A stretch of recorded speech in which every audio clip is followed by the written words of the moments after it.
Participating with us today on our newest edition of the Industry Insider produced by the Florida Festivals and Events Association. If you've not participated with us before, this is a brief online chat with an experienced member of our community, and the purpose and goal of creating this was to allow individuals who are young professionals or students who are interested in pursuing a career in the events field to get the chance to listen to, ask questions, and hear responses from someone that has been in our field for a while. So I'm really excited to chat today with Kendra Wright from Saffire Events. We've been partnering with Kendra for a couple of years now, and really excited to get her background on what it is that she does and hear more from her. So if you have questions for Kendra or for myself throughout the time here, you are able to ask questions by simply hovering above your screen at the top right-hand side. You'll see 4 squares in the shape of a square, and that will then, if you hover over that, you'll see a section for Q&A. You can just type your questions into there, and then I'll feed those questions to Kendra as she's available. So with no further ado, I'm going to go ahead and let Kendra take it over and give you a little background on herself and her organization. Thanks, Kendra. Hello. Okay, oops, hold on. I was trying out the Q&A too. I want to see if I can see them. I think I can. Maybe everybody can say hi. Is anybody on, Suzanne?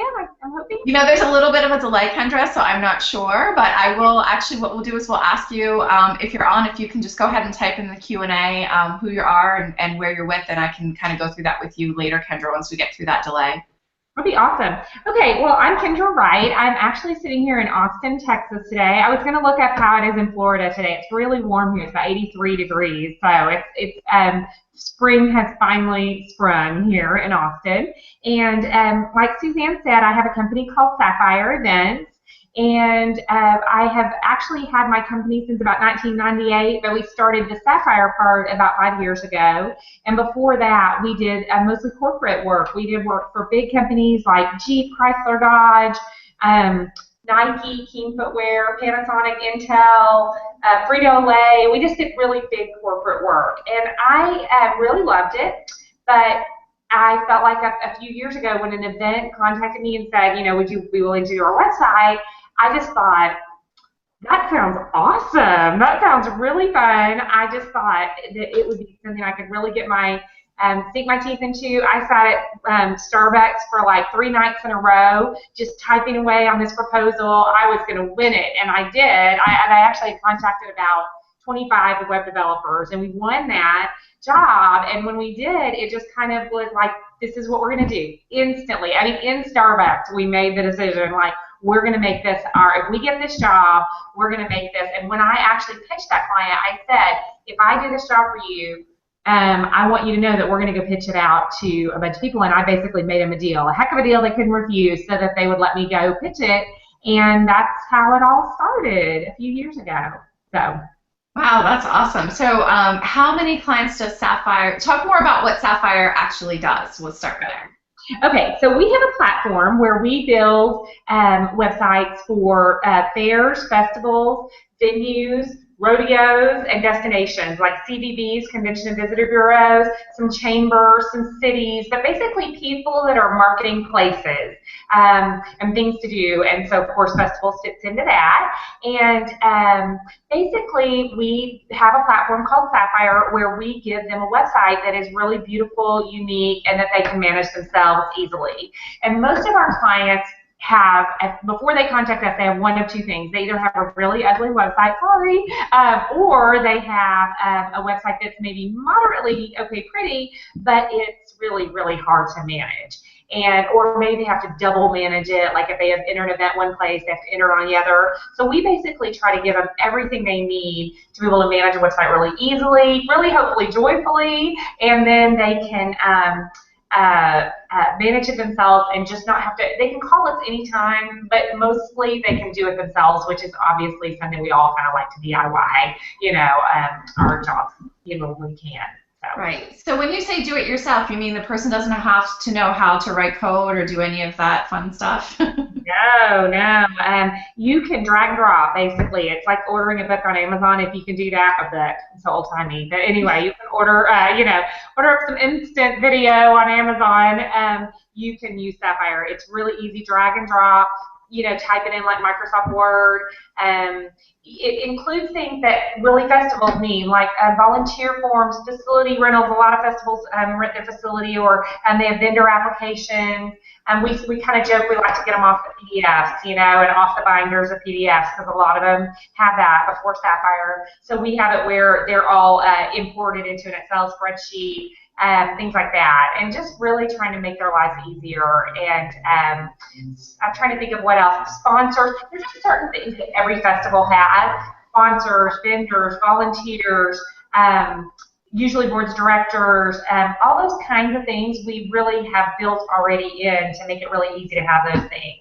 And registration forms of some kind, payment processing, email marketing, texting, social integration, mobile. We have an application partner, an app partner. So we really have tried to, the good news about 186 clients is that we can kind of crowd share ideas, and every time somebody gives me an idea, the very first thing I think of is, would this be useful to other festivals and other clients?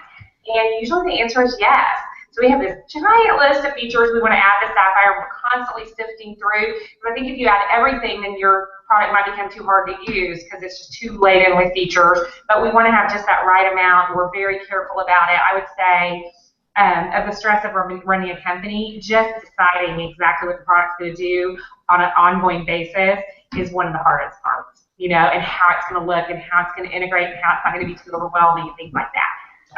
Right. Yeah, that was going to be my next question, because our industry, the festival and event industry, changes so dramatically from one year to the next, and sometimes it feels like from 1 month to the next. I can only imagine how your business changes so frequently. So how do you keep up with that? How do you make those decisions about what things are important for you as an organization to make sure that you're providing to existing and new clients? Well, I would say, so every time we get a request, it goes in this giant spreadsheet. It's kind of a spreadsheet. It's sort of a little more technical than that. But anyway, we have sort of a spreadsheet of all the feature requests, and we always know who asked, and every time someone asks, it kind of bumps it up the priority. Sometimes we get something and it's like, this is going to sound really basic, but I kind of like to keep it simple. We give it a rating as far as how much it's needed based on how many people have asked and how much we feel like it's just to stay on trend. We need to add this feature, and then how hard it is. So we rank both of those with a 1 to 3, and then long story short, we kind of average it out, and that kind of prioritizes them. And then we do a release every 6 to 12 weeks of new features. And those features are all, it's kind of a democracy. The other thing we do, we just did it actually, is we do a client survey once a year. So all those ideas, we have our ideas about what's needed, but we obviously ask our clients too. And they're giving us all these ranking and rating of features. Fascinating. What I think is the most fascinating is a lot of clients, most people never ask for features, but the minute you ask them, they're like, oh my gosh, that sounds awesome. And usually it's the exact same features that more than one asks for. It's not like everybody's asking for something different. It's like, oh my gosh, that would be awesome. So it's been a very rewarding thing in my career. I used to be so, I sold shoes and beer and real estate and cars or Jeeps, you're not supposed to call them cars, and all these things. And I feel like, having a niche has been really good for us in that way, because I love really meeting the need and understanding that industry really well. That's awesome, and I totally agree with you. A lot of times, some of the partners that we work with will do the same thing. They'll send out an email, here are our new features. I'm like, oh my gosh, I have to have that. I didn't know I had to have it, but now I have to have it. Exactly. And that's what a lot of our clients say. They're like, you're creating an animal. Because a lot of our clients don't really classify themselves as nerdy. A lot of our clients probably would say they're technically uncomfortable. They would probably say it worse than that. But I would say they're just not technically, they're not there yet. They don't feel confident. And our goal is to make people smart and confident. And so if we develop a product, no matter how good it is, that makes people feel dumb, like, oh, I should have known to click there. Well, it's our job to make it known to click there, And so it's really hard. But we have a funny thing we talk about, the Saffire mullet. You remember the old hairdo, the mullet? We call it the Saffire mullet. There's a lot going on the back end to make it look really sweet, simple on the front end, That's awesome. It's really true. It's like, it's so much work on the back end, It's like, how you go in a store and if you ever take a peek in the back room and it's just all this mess and all this stuff going on, but in the front it's all like sleek and beautiful. I mean, I don't want to say our office isn't sleek and beautiful. It's nice, but often there's so much chaos on the back end trying to figure out exactly how to do things to make them seem like, oh, look, this whole thing, we've had this dreamed up, and so anyway, that's our goal anyway. Right, very cool. Well, you mentioned in there that one of your goals is really to help your clients, feel more confident and comfortable and knowledgeable about things. And I know through working with your team and also just through following you guys on social media that really you are really excellent about educating everyone, really not even just your clients, about current events that are going on with everything from changes in social media to giving best practices and tips in your Amplifier podcast. So what is it about doing that you feel is so important to your mission and what it is that you guys do? Well, that's a great question. Okay, so everybody in this virtual room, I want you to hear this. We're all salespeople, right? Like everybody. I know you hear that and it sounds kind of corny, but we're all salespeople. And the question is, what kind of salesperson are you? And there's different ways to go about selling. Everything from like that used car salesman that you just want to cringe every time you see. My goal is to not be somebody that you go to trade show. I don't know if you guys have yet, but when you go to trade shows and you see a vendor and you just know they're going to pounce on you and you're just like, don't make eye contact, don't look, My goal is to be somebody that is friends with people, that we partner with people, that we help them, so that they never want to look away and they can not be our client, but let's still be friends, And so I think there's two great ways to do that. One of them is have fun with people, and so we often, as we have at FFPA, throw a party for the participants. And people often even are kind of scared of that. They're like, oh, is there going to be a sales pitch? We're like, we don't believe in that. We just want you to have fun and just, hopefully think of us. If you ever, you'll just get the word out, and then if you ever think of us, it's kind of a numbers game. Maybe we'll be lucky enough to be included in on that bid. So that's one thing we do, and we love to do, and I have a really fun team, and Cassie really well. They're so fun, and they just love that part of our job. But the other part, I would say that we love equally, is educating. And I just think that when you are willing to share information, and we are so lucky to have so much information from our clients, seeing different things that are going on in the industry, that I feel like it's kind of part of our job. I mean, I really see it as part of my mission, and I really love doing it. I honestly think that if I ever am not doing Saffire platform, that'll be something I do because I just really enjoy it. But also, I just think that, often people, even yesterday, somebody from Toledo emailed me, and they're like, we couldn't think of who to ask this question, so we're asking you. I didn't know who it was. I'm sure they saw me speak somewhere, and they were asking about, if people RSVP on Facebook, how many of them will actually show up. And I was like, well, I'm just kind of excited that you thought I would know. I'm going to say 60. Anyway, I don't know. It's right. So anyway, education and fun. I think those are great ways to sell. I really feel like it's part of my mission personally. I feel so great about it. And professionally, I just think it's a very non-threatening way to get your name out and to help the world at the same time. How corny is that, right? Yeah, that's awesome. So two things in there. First of all, I saw on Facebook the new Candy Cannon. Please pass along to Cassie that I fully expect to see that at FFEA. Okay, Candy Cannon, making a note. The second is the education that you guys are providing, not just through the podcast, but even just the blog articles and the things that you're sharing on Facebook.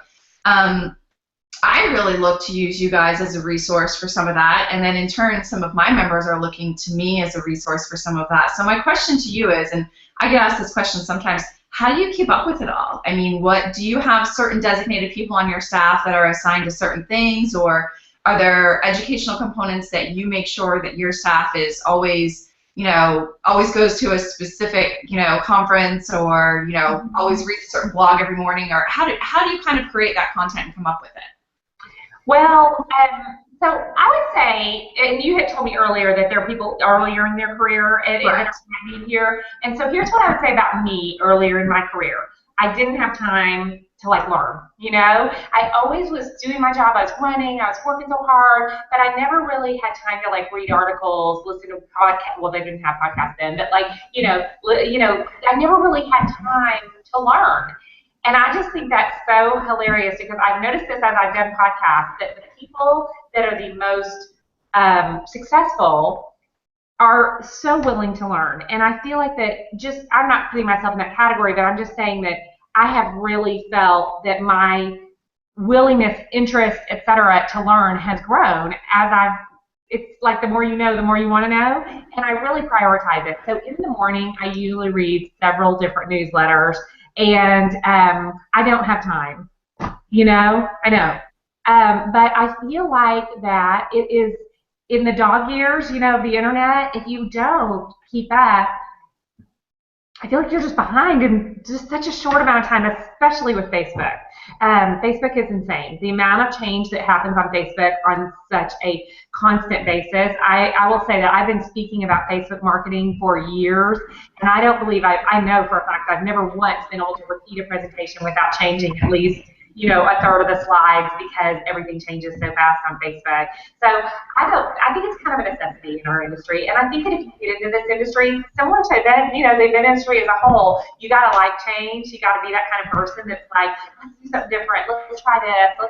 And I think that's just a good personality trait for the industry as a whole. And for sure, the online marketing part, obviously, hugely. Well, it's great to hear because I follow kind of the same, a similar philosophy myself. I try to wake up in the morning before my kids get up, and I told someone once when I wake up, most of the 14 emails that are in my inbox are my blog subscriptions, and I just kind of sit there with my tea and read my blogs before I kind of start my day, because once I get into my office or into a groove of whatever, I don't want to get out of it. So that's kind of how I make my time. So. Consequently, I don't have much gym time, but that's okay. These people that get up and work out, I'm like, good for you. That's awesome. I would love to, but I can get up and read, and your brain is kind of in this fluffy state where you can actually, I think, take in information. The other thing I love about that, though, Suzanne, is I feel like that when you get up and the first thing you do is email, you are immediately putting yourself in a reactive state. Absolutely. And you are not sitting there thinking, what are the most important things I need to get done? You're thinking, what are the most important things other people need? That is not cool. That is not a method of success. If you can just somehow, and I don't do this all the time, but if you can just somehow not make email, not make reaction the first thing you do, but use that time in the morning, the first thing to do the most important thing, then you're never disappointed at the end of the day. You always feel like at least you got the thing done you needed to get done. I'm not always worried about that, but when I do it, I feel so much better. Yeah, I agree. And I totally agree with your point on, how quickly our industry changes. I was just telling this to, I don't even remember who, someone last week, that we like to collect our presentation or the PowerPoint or handouts from our conference speakers in advance so that we can have them loaded into our mobile app and whatnot. And I would say that any of our speakers that are speaking on anything related to social media, it's impossible to get it more than a couple of weeks before because the Facebook algorithm changes, or a year ago we were saying Instagram doesn't matter unless you want to reach teeny boppers, which is beyond not the case now. It's so crazy how dramatically and quickly things can change. I was at a conference last week and they were talking about Meerkat, and it's just like one thing after another, and it's a lot to keep up with, and you don't know what's going to trend and what's not going to. But you're exactly right to ask, in our situation anyway, to ask a presenter on anything related to social media to have their PowerPoint anything more than 2 weeks before a conference is ridiculous, because you're not going to get the right content, because you're right, it does change so frequently. Yeah, and sometimes I'm like, oh, maybe it's because I'm a procrastinator, I'm getting it finished. That honestly, every time I do it, even 2 weeks ahead of time, I end up having to go back. And so I'll go ahead and send the slides and say they're going to change, and we'll send them out after, too. And it may not seem big to a lot of people, but sometimes it's huge. Sometimes it can be really huge changes.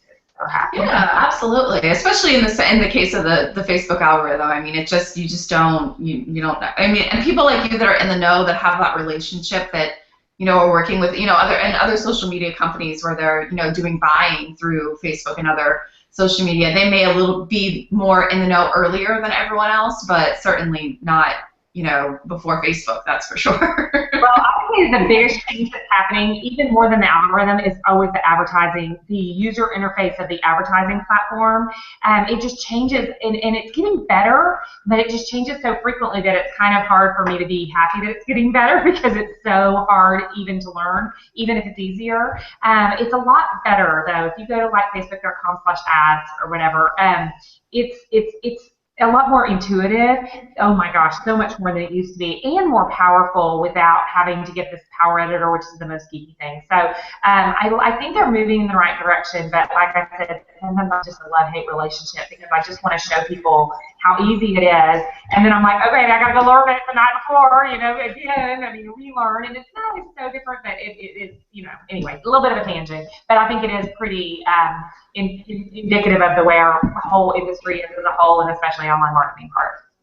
Yeah, I agree. I was at a conference last week with IEG, which is our industry authority on sponsorship, and one of the things that I consistently heard over and over is how important data is and how much agencies and brands really know about us and how the future is targeting. So how are you kind of seeing that with with on the website side and the social side with what you guys do? I mean, do you have some type of data capture that's making a difference in how people are using their interfaces? It's interesting. I have not seen it as much. It's kind of cool to hear that it's on the event side. I'll tell you who uses data.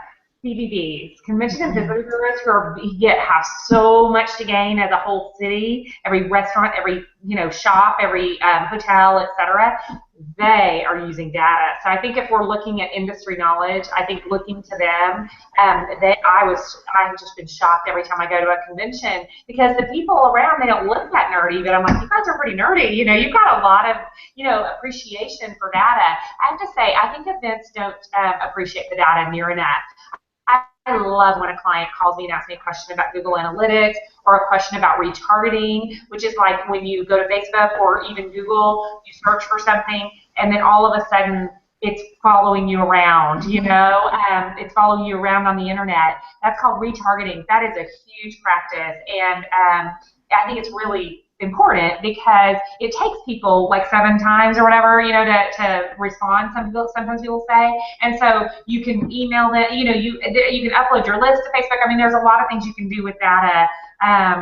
I would say Facebook, every time, all of these new mechanisms, I mean, Facebook has still been really, really successful for our clients, even to this day, even with it being dead, and not being able to reach people as much, things like that. I still think that people that use it correctly in terms of, I would say, uploading their email list, retargeting, and really doing some really good targeting on their geographics and also even their messaging, and then using that information, best case, on their offline, because they find out what really resonates with people. So I think I would say that my events, I'm going to give them a B on the, maybe even a B- on their interesting use of data right now. But the fact that what is it called? IEG. I was going to say initially. The fact that they're talking about it to events, I think is a really good sign that hopefully events are coming on board with that too.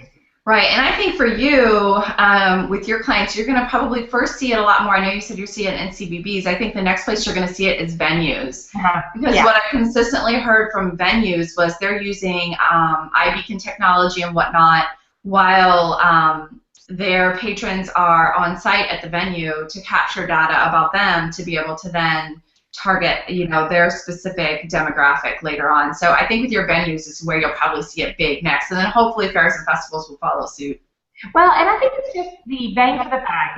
The reason I like working with events is because it's so hardcore. It's like you got to do it that 7 days or whatever. I love that kind of pressure. I love working with venues because they get this bang for the buck of the whole year. Same with CVBs, and so I think that really affects, your ability to use the data on an ongoing basis, and so therefore your appreciation of getting the data. I mean, there's just a lot more bang for the buck on the data. I think it's definitely important to events too, but I can kind of see why you're right. Anyone that uses it year round, it's a little more. I think they're a little earlier adopter on it. Right, I agree. I have a couple more questions, but before we move on, I just want to remind everyone that if you have any questions for Kendra, all you'll need to do is just hover on the upper right-hand side. There's a box of 4 squares in the shape of a square. If you hover over that, you should see an option for Q&A. You'll just type your question into the box, and it'll be sent over to me, and then I can ask Kendra from there. So we're on a little bit of a delay, but go ahead and ask those questions, and I'll get them over to Kendra. So Kendra, kind of moving on to more specifically about your career, what would you say are some of the challenges that you've had to overcome in your career? Well, I would say, I mean, I kind of wrote down just a couple of thoughts about just sort of challenges and learnings and things like that. And I have consistently come back to a couple of key moments in my life that were a moment that was like a turning point. And so maybe I'll kind of take that. Is that okay, Suzanne? Absolutely. Yeah, that's perfect. So I will say that there was a moment where I went in for a job interview, and I went in because it was a marketing position, and I got there and they said, oh no, actually it's telemarketing. And I was like, okay, that's not really what I had in mind. I was 27 years old, I think. And then they were like, well, hang on. And they asked me this question, do you know how to write? And I said, yeah, I do. Yeah, I know how to write. I said, because I'm thinking to myself, term papers in college? Yeah, I know how to write. And that question and that answer changed my whole life, because I would have walked out of that job. I would have walked out, and no one would have ever, this was 1994. The internet was barely a baby. Most people had never heard of the internet at that point. And so when I started writing for that company, I became a writer. And I was writing for that company when the internet really came into being. And they were like, well, can you put this stuff that you're writing on this new thing called the internet? And I'm like, well, sure, tell me what it is, and I'll do it, you know? And so that moment, I always feel like that when I talk to especially people that are younger in their career, I always say, you know, don't be so set in what you want to do, because I never set out to be a writer. And I look at myself now, even to this day, I love to write, and I love to communicate, I guess you can tell. And so I feel like that openness to say, and not lying, but yes, I knew how to write, you know, of course, who doesn't know how to write? I feel like that was a turning point. And so I would say that was a big, I think it's a challenge for a lot of people to have that sort of confidence or chutzpah to do that. And I would just say, get it, do it, fake it till you make it, you know, and it really can just be such a huge turning point. When I look back, that moment is really what changed everything. And the next moment that changed everything for me was when I was talking to a colleague at that company, and we were just talking, and I don't even remember what the conversation was, but he said, we were talking probably about me quitting, because this company was sort of going downhill, and I was really wanting to quit, but I was super scared, and I wanted to do internet marketing. And basically he said, he goes, well, I heard this thing, and it was leap and the net will appear. And the thing about leap and the net will appear is that when I left my company, guess how many clients I had? 0. Nobody. And the reason is because there's a lot of talkers. Oh, I'm thinking about starting my own internet company. Oh, big whoop. Everybody thinks about starting their own internet company. When I left my company, the phone started ringing. But I had to take the lead before the net would appear. And so I would have to say that moment, that's still my favorite quote. I still feel like that the moment of just being willing to eat ramen noodles for the rest of my life, but to not have that job anymore, was really a defining moment too. So I don't know about a challenge, but I would say that was really a moment of truth for me, where I was like, gotta leap, baby, gotta leap. And, you know, and the other thing is, when you're young, leap early and take risks early and get in the habit of being willing to do that, and don't be so set. So anyway, those are a couple of things. I had one more just kind of key learning that I was thinking about today. It's something that I learned a lot in my first job, and it was basically give before you receive. And I just feel like that 20-somethings right now have a reputation for maybe not being as I don't know, probably an undeserved reputation. It's like, and I don't want to define it right now, except for to say that I think that 20-somethings, if I were to give advice to that audience, I would say, you know, give before you receive. Like, I have someone who I know who was asking for all this time off, and they hadn't even, like, sort of finished 2 weeks yet, or whatever. And I would just say that in life, it really serves you well to give before you receive, and that's kind of dorky. But I would say in sales also, that's the whole education thing. Give before you receive. Don't go asking for something. Go and give something, and then it's just so much they'll give it to you anyway. And even or later in your life when you get married, I have people that'll be like, my husband won't do this, my wife won't do this, and it's like, well, the way to get them to change has nothing to do with them, it's having to do with you, right? So I feel like that when you and give before you receive, And so I don't know so I would say that's a challenge. That qualifies as a challenge sometimes. But I definitely think that it's a key thing that has followed me. And when I've been able to do it, I would just say it's more successful. So say yes. Leap in the net will appear, give before you receive. I mean, those are 3 things I'm certainly not perfect at, but I would say are sort of key defining moments, if you will. They can, if you think about those things and really try to internalize them, I think that they'll change your life. I mean, to be honest, we're gonna say. I think. Oh, those are great. Absolutely, they were perfect. I had a question coming from Tamara, and she wants to know, how long have you been doing the event side of the business? How many clients do you have, and how many employees do you have? Okay, so I had somebody new start yesterday, so I have to think about how many employees I have. I would say we started the business about, I started my company in 98.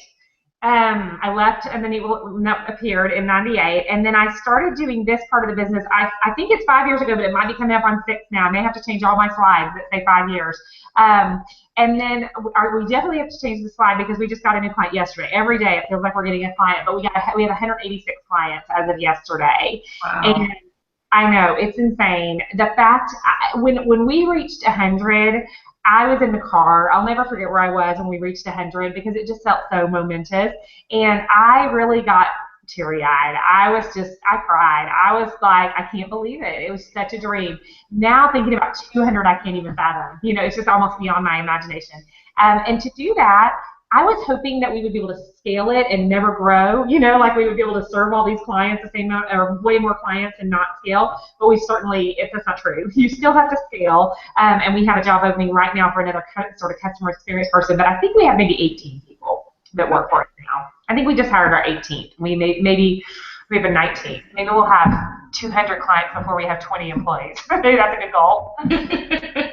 That's awesome. And it really seems like, I've known you guys this is coming on my 3rd year now, but it seems like your growth has been pretty exponential in the last 3 years. It's crazy. I wrote a post the other day on Facebook. I don't always get misty, I swear, but I swear I was almost misty because we got 4 clients in one day.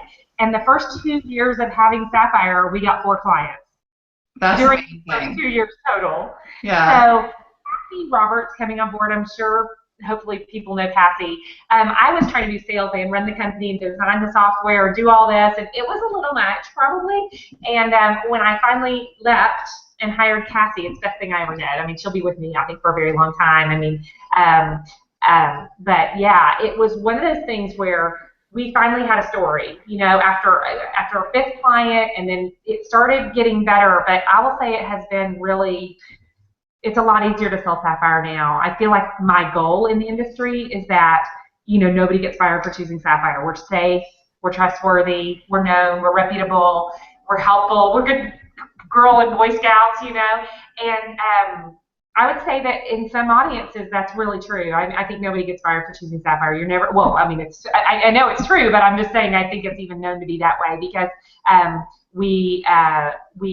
it's just a lot easier after you've done 186. I'm so happy to be on this side of it, Right. Now we have new challenges, keeping our clients fresh and happy, and all these things, which I love that part of it too. So it's kind of, I feel like we're entering a little new phase where people have now been with us for a few years.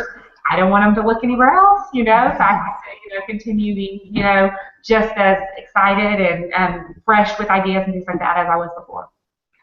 Well, I think it's very obvious in my conversation with you today and in previous conversations, not just with you, but with other members of your team, how passionate you are about not just Saffire and what it is that you guys do, but about the events and the festival and the fair industry in general. So does that passion come from, somewhere? Like, where does that come from for you? Is it just, something you've always had, that you've had this interest in the events industry, or where does it come from? Well, I would say that we give before we receive, and I would say our clients give us so much back, it's ridiculous. And so I feel like the love fest that we're constantly having is very exciting. But I have to tell you, you work really hard to get that lucky, you know? I mean, really hard. I love my job, and that helps. But I have to say, this whole fake it till you make it thing, I mean, there are people who, I feel like people are really scared to seem too enthusiastic. Sometimes, like I'll give you an example, like if you're looking for a job, and I hear people say, oh, I don't want to keep calling and bothering them, and I'm like, well, I never, unless somebody really went over the line, I never have not hired someone because they seemed too interested in working with us. You know what I mean? And I feel like that kind of thing where I'm not scared to say, you know, I have a lot of data now to back it up. It's a lot easier now to say you're going to make more money, your life's going to be easier, you're going to be so happy. It's easier to say that now, but I just have to say that, you know, I hope that when you're, I don't have all crazy, passionate, enthusiastic people. I have programmers who are serious business. Yeah. Meticulous, they're so different. So it takes a village for sure. But I have to say, like our forward-facing team, I mean, this is what people, it was a little known fact of Saffire, we have more men that work for us than women.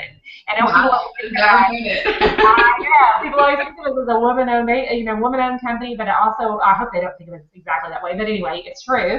And then there are more women, but they're certainly not. We have way more people in our Portland office that are behind the scenes doing all the hard work while we're, partying with our clients and, having fun with people and educating, doing all the things we really love to do. So, I would say there's a mix, but I definitely think that I attract people who are pretty passionate. And if they're not, I think that they might not fit in. They show their passion in different ways, but I think that they wouldn't necessarily fit in if they weren't pretty excited about what we were doing. Well, I think one of the things that's great about you guys is even though you're in Texas and Portland and I'm in Florida, and especially that's one of the great things about social in general is I always feel connected to you guys. I mean, you and I have actually never met in person, despite we've known each other for 3 years. But I mean, I look forward to seeing Cassie and whoever else she brings with her to the conference every year. And I feel like in talking to her, through our marketing committee calls, but I feel like she's a friend. She's someone I really have gotten to know, and I think. Even though you may kind of have your programmers on the back end, that your forward-facing people are really good, like you said, at creating fun and creating relationships, and that's really what's going to sustain a company. I mean, is that really kind of what your focus is internally when you communicate with your staff when you're hiring and through regular communication with them? Well, and again, I don't want to say we're perfect because we're not. There's duct tape everywhere in every company, and I have found it at those giant companies I've worked for too. But I will say that, I try to treat me and my team. I think it all kind of rolls downhill, to be honest, and so we try to all care about each other, and I think it's pretty genuine. And I think that to the extent you can create that corporate climate, we do. But I also think I've gotten really lucky. There was a point in my career where I had to realize that I must have some kind of skill at hiring good people because I found I just have the best. I've worked with my business partners. I brought them into 2000, and they've been with me for 15 years. And I just never considered once that we're not going to work together until we retire. And so I don't know. That's a really good question. Somebody asked me yesterday, like, why do your websites make more money? And I was like, oh crap, I should know, and I don't. I mean, I know that we do a million different things, and hopefully they all come together and make you a lot more money, but it's like,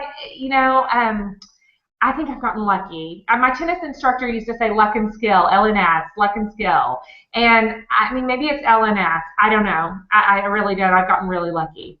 Oh, that's awesome. So I have one more viewer question, and then we'll wrap it up unless there was anything else that you wanted to add. And he wants to know, what's your advice for someone who really is looking to get into event tech? I think we've kind of already covered a few things, as it relates to staying up on current trends and whatnot. But for someone who specifically wants to go into the event side of technology, do you have any advice?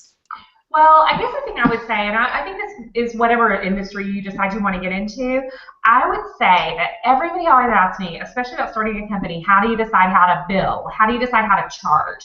And I always say, well, you do one, and if they say no, you just that was probably too high, you know? And then you do another one and they go, yes, please. You go, oh, that was too low. So you kind of can, to worry so much at the beginning is almost pointless because you're going to learn so much more by just getting out there. Now we're releasing something now called Saffire Ticks, which is we've done online ticket sales, but we're adding gate ticket sales. We haven't announced it yet, so you guys are in the know. But Saffire Ticks, I feel that. I want to charge people. I don't want to charge too little. I don't want to get ripped off, you know. So I feel that feeling. But as far as how that relates to the job industry, I would say don't worry so much if you can. Eat those ramen noodles, people, you know, because, you know, if you can, don't worry so much about what you're going to get out of it. I'm sorry to go back to give before you receive, but it's like go figure out who you can volunteer for. Go figure out who you can write articles for or do social media, do email. There are a lot of technically uncomfortable people out there running events, and so if you're technically comfortable, use your gifts. Say yes. You know, give a little something. So I would just say a lot of them also, the lucky thing is, like if your dream was to work for Google, Google doesn't need free labor. You know what I'm saying? They are doing all right. Right. So the fact of the matter is we're really lucky that we're in an industry where they're not just money growing on trees in every event. And so I feel like that gives an opportunity to young people. And honestly, I started out my career doing special events for the American Lung Association. I did like 14 events a year.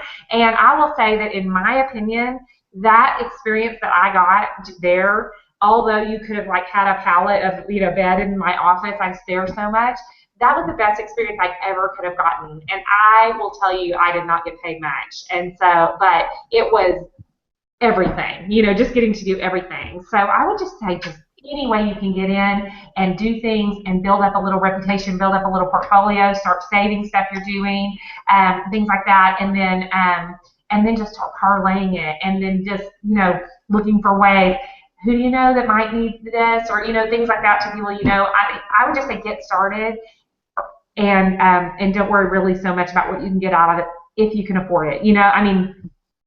Right. I totally understand. Well, that's you know great. what I mean? I just try to not worry so much. I just feel like that's the number one problem is people are so worried about what they're going to get out of it. And I feel like the less you worry about that in a way, the more comes, you know? So I think that's a good life lesson in general, not even just career lesson. I'm telling you, it's funny. Well, you have kids too, and I have a 6-year-old, and there are so many things where the way you treat a 6-year-old and the way you treat people and the way, you know, it's just so funny how it all kind of relates. And so that's why I think it's really exciting to be talking to people that are, maybe some of you are a little bit younger, and just you have the opportunity to really try to adopt this mindset, and it'll serve you so well, you know? Yeah, you're absolutely right. Well, I think that is all the questions I have for today, along with our viewer questions. Kendra, is there anything else that you wanted to say before we wrap up? No, thank you. We love FFEA. You guys all get involved in that. That is, I will say, this is the best organization in the country for festivals. We are lucky enough to be, and for many other industries we serve as well, it's the best. And so you guys are so lucky to be in Florida. You're so lucky to have Suzanne. And so take advantage that I love the word association because you get to associate, you know? And so if you want to associate, be involved in your organization, volunteer for it. And again, I'm sorry to go back to it, but give before you receive. And I really think that you're in a place where if you say yes and you know, take advantage of the things that you have, because Suzanne you happen to be lucky enough to have such a great organization. I really think that you'll do well. So good luck. Very sweet. Thank you so much for those kind words and for hanging out with us today. It was awesome to chat with you. Maybe I love hanging out. I love it. Oh, it was great. Awesome. Well, thanks so much to everyone else who spent some time with us today. If you would like more information about FFEA, you can visit us online at ffea.com and see all of our upcoming events. And don't hesitate to give me a call or shoot me an email if there's ever anything I can do for you. Thanks so much, everyone. Have a wonderful day.